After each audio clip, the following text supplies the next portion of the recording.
What's up guys, and welcome to part 7 of Project 750 Li. In the previous video, we diagnosed why the car didn't start, got everything put back together, and then finally took it on a first drive.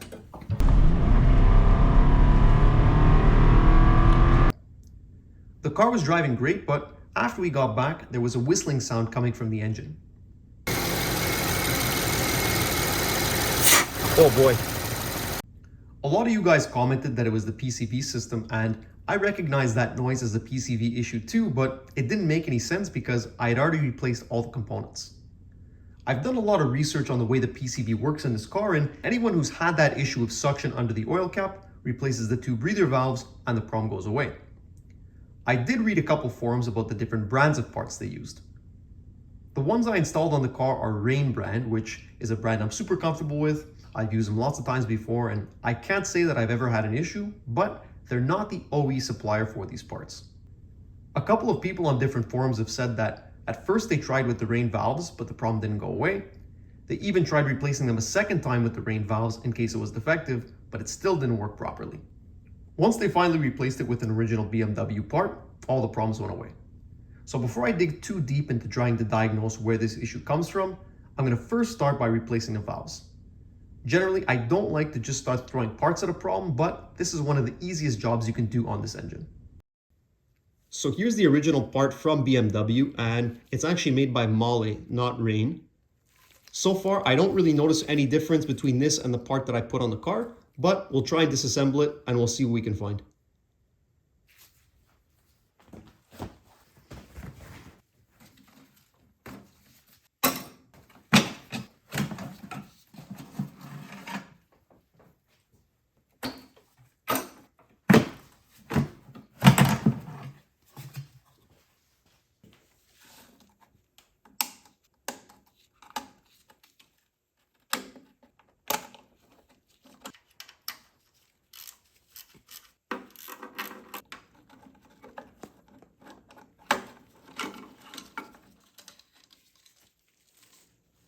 So here are the two hoses side by side, the original BMW on the left and the Rain on the right. On the outside, I don't really see any differences. The only thing that I kind of see is that the plastic tubing on the Rain hose is a lot thinner and softer versus the original BMW one, which is a little bit stiffer. Besides that, there's different color gaskets, which doesn't make any difference. And when you shake them, they both flap. I'm going to try blowing into the hoses to see if I can feel any difference with the way the valve actuates. So that was testing this valve, which is the big flapper inside here. There's also another valve here. Okay.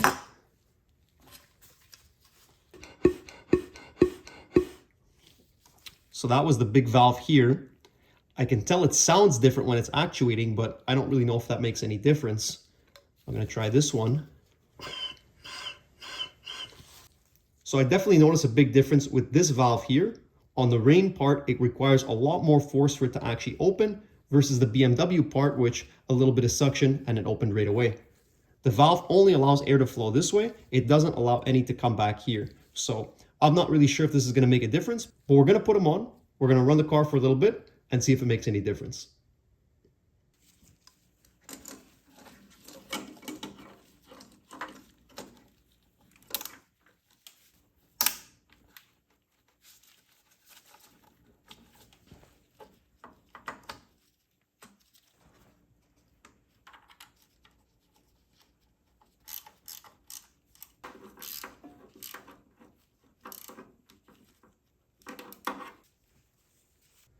All right, so I've got both brand new BMW parts installed.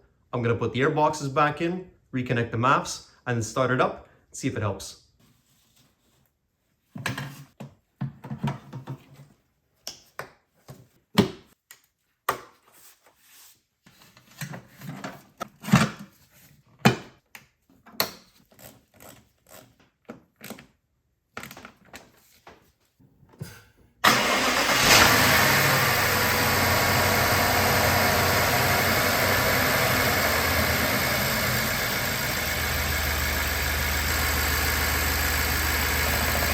Oh yeah. Suction's gone.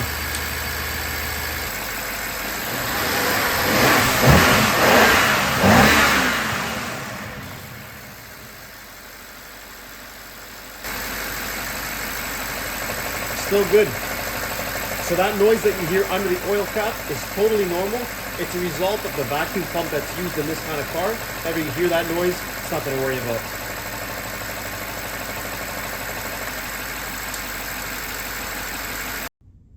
Now that we've got everything working properly in the car, I'm going to start reinstalling all the plastic under trays. I won't go too in depth here. If you need more info on the screw locations and things, take a look at part 1 where I take them off step by step. To give you an idea, this is what I have to put back on the car. I did pressure wash them, but I'm not going to go too crazy cleaning them since where I live, they're just going to get filthy the first time I drive the car down the road.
Next up, I have to remove the front window tints.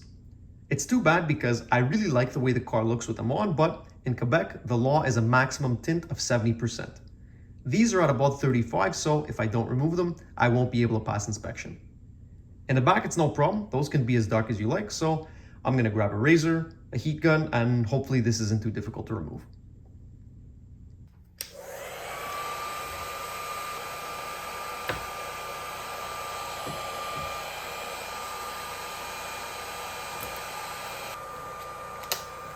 Nice, this is coming off real easy.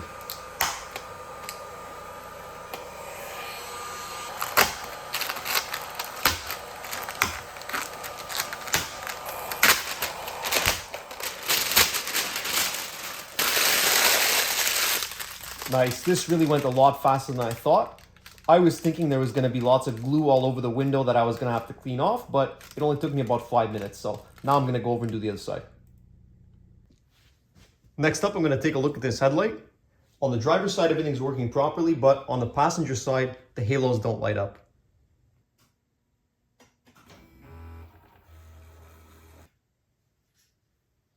To open it up, it's this compartment in the back.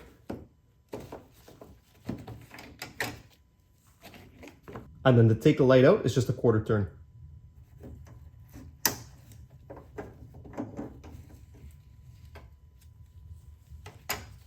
Oh yeah, the light's just burnt.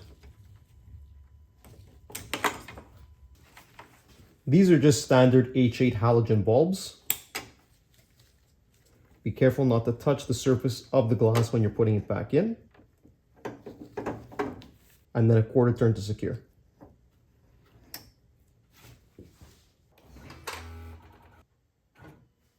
Easy fix for this one.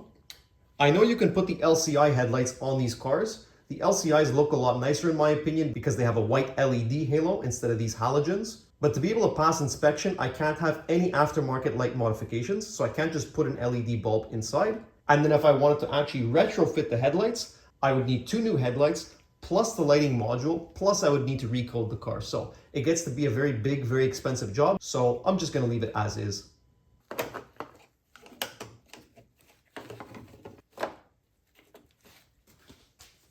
Okay guys, so next up, I'm gonna put all the plastics and accessories like strut bars back into the engine bay. I gave everything a quick wipe down, but after we pass inspection, we'll still come back and give it a full detail.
And there you go, she's all done.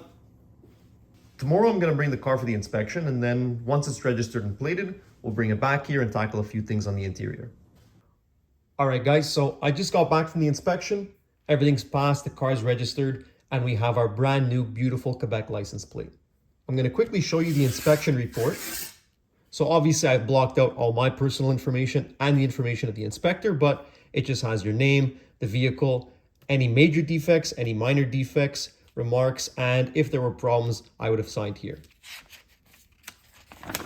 Here we have the legend, so just telling you what is a major defect, what are your obligations, what are the penalties, what is a minor defect, what does that include, all the different codes that they use. So here we've got the different sections. First one is lighting and signals. So C is conform, this is a minor, this is a major defect, and then that would be the defect code. So you can see that on the whole paper, everything is conform. So like I said, our lighting and signals, the suspension, they check the tires. This is electrical and fuel system. They also check the windows and mirrors. That's really important. That's why we had to remove the front window tints. Otherwise it wouldn't have passed.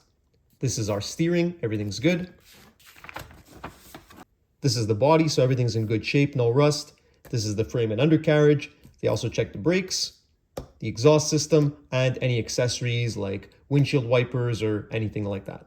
So the car passed with flying colors. There was absolutely nothing wrong with it. We got the car plated, registered, so now we're all ready to go.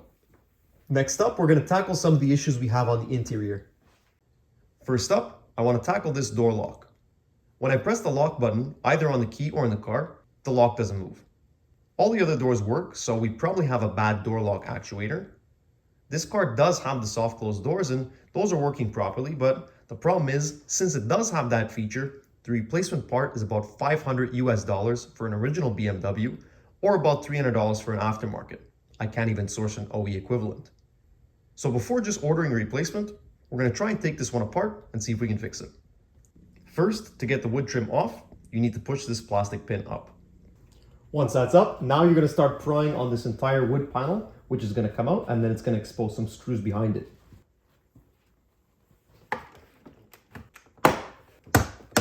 Be careful when you're doing this, especially on an older car, because what can happen, the clips can get brittle, and as you're prying it off, they just snap.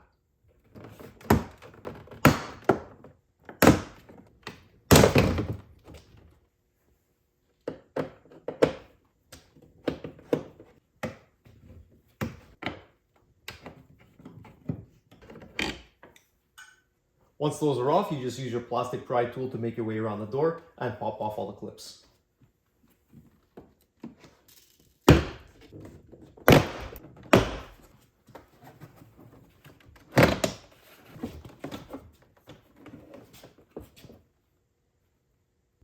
To get the door cable off, you pull down and then unhook this. Then it's just a question of disconnecting the wiring harness. I couldn't really get a good shot of undoing all the wiring on the door, but basically just go through, unplug all the connectors. Once we're here, the next step to access this is going to be to remove the vapor barrier. All these white screws have to come off. It's just an 11mm and 90-degree turn.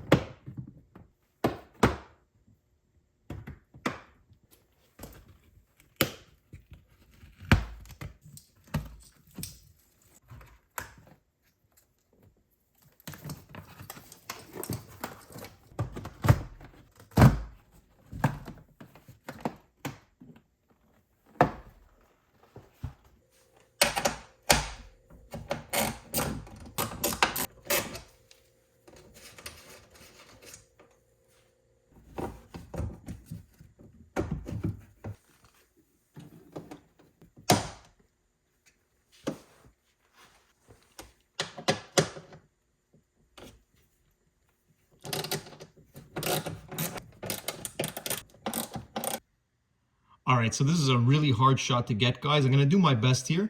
Right now we have to disconnect the various harnesses in here. So there's one main power cable here. That's this.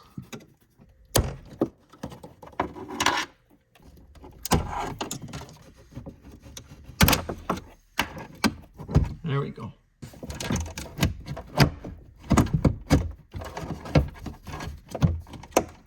The service manual really isn't clear.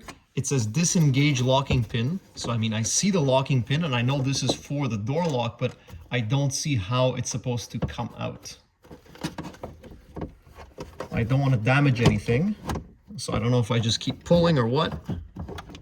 Oh yeah, okay, so it just slides out when it gets to the right distance. So now I can pick up this whole assembly and get it out of the car.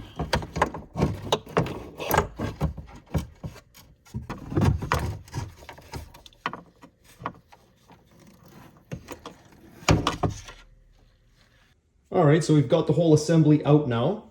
This is the door latch, so this is where it actually closes when you lock the door. And then when it gets to a certain extent, right there, then this electric motor turns on and actually pulls the door all the way inside. So this motor's fine because the soft close doors work. What's not okay is this right here, which is the actual lock actuator. Unfortunately, I don't really see a way to open this up. Already there's a flap here just to disconnect this cable from the lower box, and it's snapped off right away.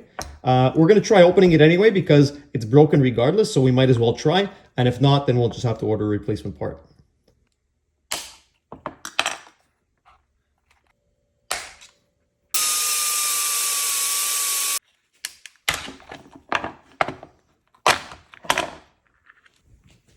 All right, guys, well, I just couldn't help myself. I was too curious. I wanted to take it apart anyway. So obviously, as you can see, everything's broken apart. There is absolutely no way you could open this without damaging it. But now that we do have it open, it really annoys me because the only component in this whole assembly that's bad is this motor here. So right now, I have this hooked up to a 12-volt battery. If I take this and I probe the connectors here, it spins. And so this would be both directions, positive, negative, and that's how it would move back and forth. This one here is the one that actually actuates the door lock, and as you can see when I do the same thing, it's totally dead. This little motor is only a couple of bucks at an electronics store. That's the only thing that was bad. If we were able to replace this, we could have put it all back together and saved a whole bunch of money. Instead, we have to throw all this out and then just get a new part. So here's the new part. As you can see, it comes with a whole new soft closed door assembly motor, which is unfortunate because that means the cost of this assembly is really high. This particular unit is Vimo branded, which is about $300 US. The only other option would have been OEM BMW, which was about $550 US, which to me is a ridiculous price considering that we already said the only thing that was wrong with this was that small DC motor.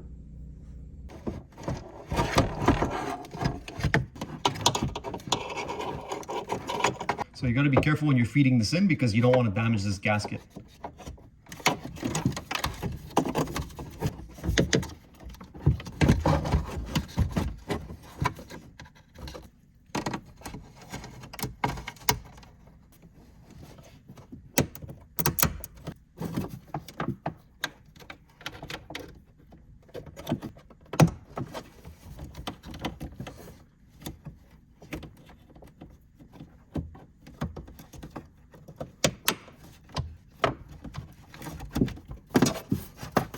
All right, so that looks like it's about it. We've put the connector back in, rerouted the wiring harness, and put the door latch back on.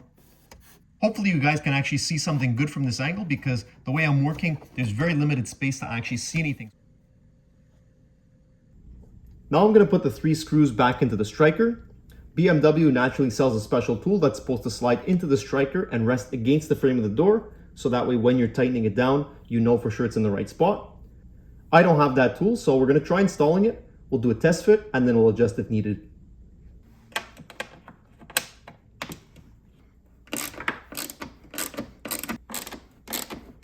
Last thing is just to put this lock on.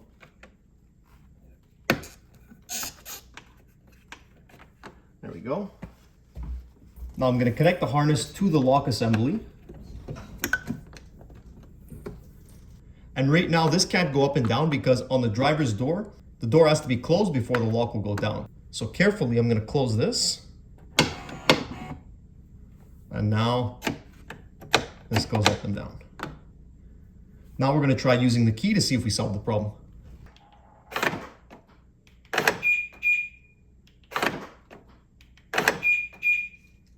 Perfect, so we're all set. Now I'm going to try closing the door just to make sure that this fits properly. If it doesn't, I'm just going to loosen up the screws, readjust the unit, tighten them back down, and keep trying until we get it right.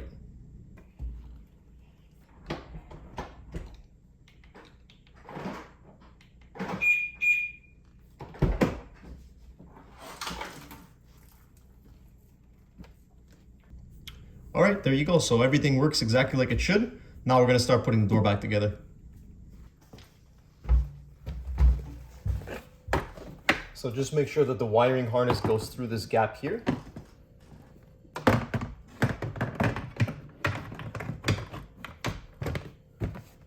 And then these are all the quarter turns.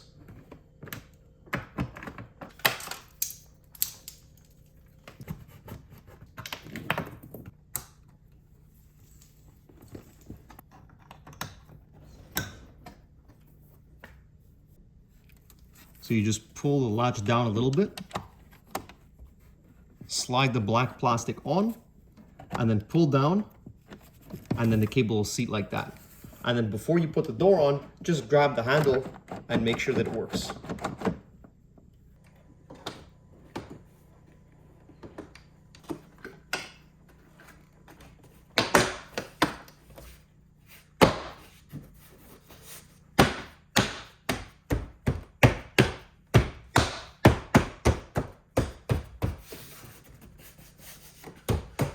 Nice, perfect. When you're putting this back together, just pay attention to this metal strip on the top of the door because it can actually move side to side a little bit. And when you're putting it in, if it's not lined up, you can start scratching this door trim here.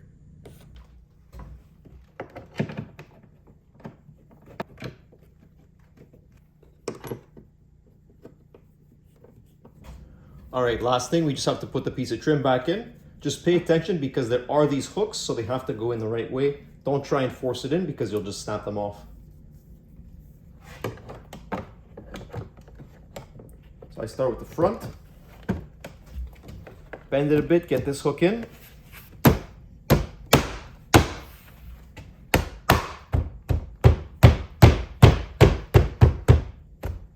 And then last thing, we just reinstalled the little plastic locking pin that we took out at the beginning. Honestly, I don't really think this is 100% necessary because the door is held on by so many clips, but we're going to put it back the way it came. One last test. Close the door. Soft close pulls it in all the way. I can lock it with the handle. Lock goes down. Unlock. So there you go. We're all set. Next up, we need to take a look at the amplifier. Right now, there's no audio in the car whatsoever. No radio, no aux, no Bluetooth calls, no nothing. And I do have a code in ISTA for a communication failure with the amp. These are pretty common to go bad, so I'm going to disassemble the trunk liner. As you can see, I've already disassembled a lot of the trunk when I was doing other things in here, so I won't go step by step, but basically you just need to get this whole section of carpet out.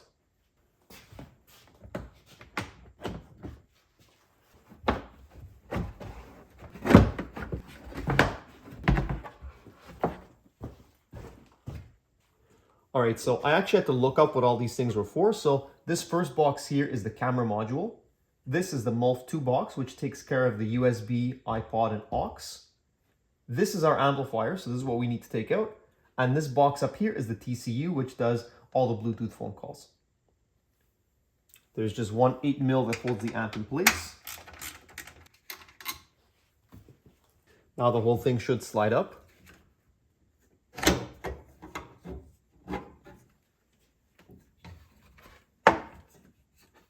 And now we've got 3 connectors on the back. This first one here is the most loop, so this is the fiber optic input. Then you have your main 12-volt power. This last big connector is the speaker output. So to open it, you press the tabs down and then slide it. And as you slide, the whole connector starts to come out.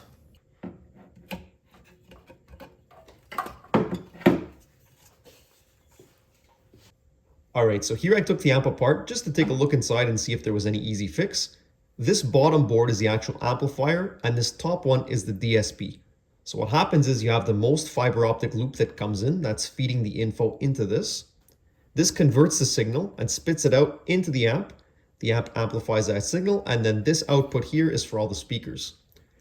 I did a couple of basic steps like checking the fuses, making sure everything was getting power.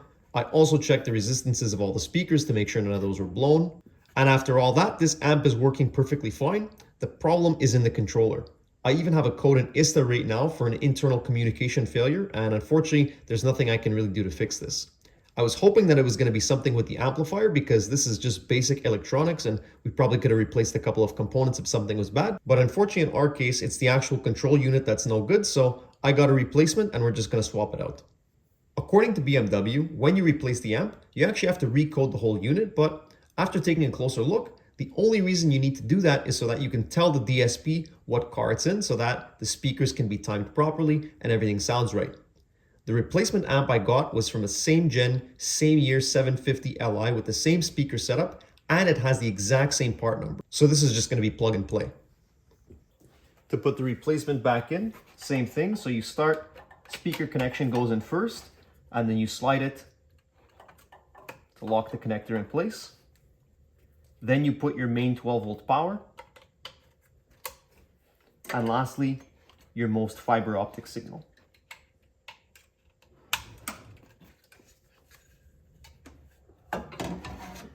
Slide the amp back into the bracket. We'll put the 8mm back in.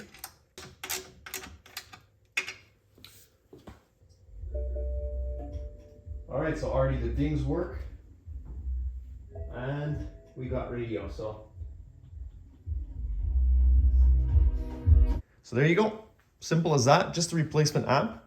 It's important that you do the troubleshooting for fuses, voltages, or blown speakers before just putting a new amp in, because if those aren't resolved first, you might just cook the new amp when you plug it in.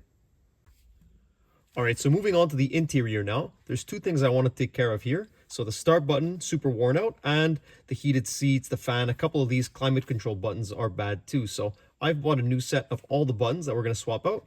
We're going to start with the climate control. It's really easy to take these out. Just get a plastic pry tool and pop the buttons out.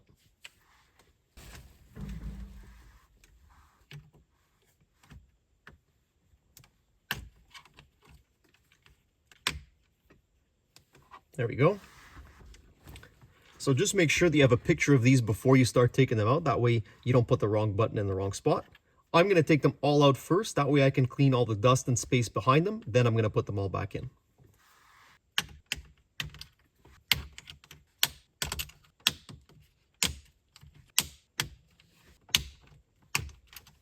These corner buttons are a lot more difficult since there's no space to get behind them. Just be careful and take your time, that way you don't damage anything.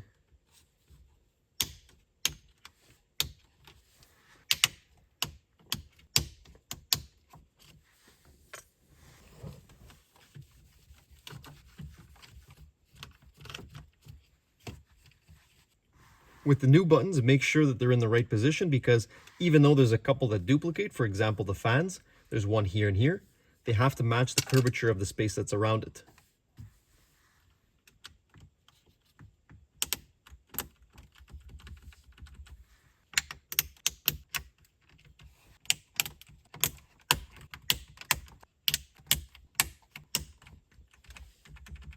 Well, there you go. That was a really easy fix, and it definitely looks a lot better now. For the start button, unfortunately, we're not able to just pry it off from the front like we did with these buttons. We actually have to take the piece of wood trim off first.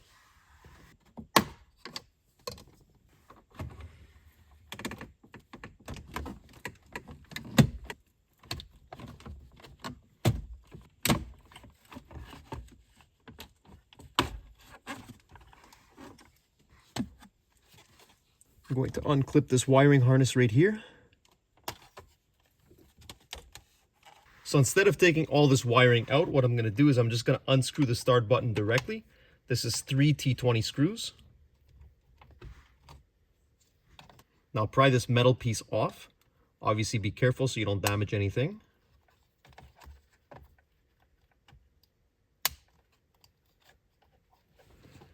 There we go. And then same thing for the start button itself, so you can just gently pry up. New button slides right on. Get our silver ring. Get that back on as well.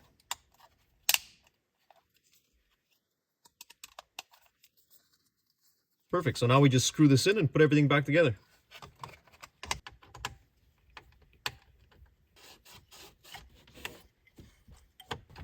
Okay, now we can put our wiring back in.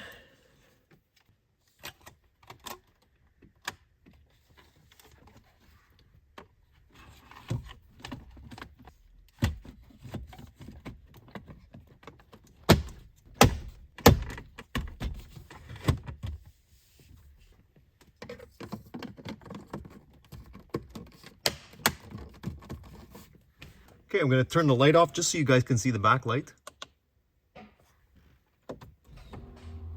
This works properly, and so do all of our climate controls. This definitely looks a lot better than what we had before, and the parts are really cheap to get. I think for the climate controls and the start button, the whole thing cost me maybe $20 or $30. So definitely worth it. It's a really easy job and it really freshens up the interior. So that's it for today's video. The car is officially fully functional and all that's left to do is give it a full detail. The next video is going to be our last on Project 750 Li, so let me know in the comments what you guys want to see. Cost breakdown, parts lists, or any other questions you might have. Thanks a lot for watching and stay tuned for part 8 coming soon. Thanks, guys.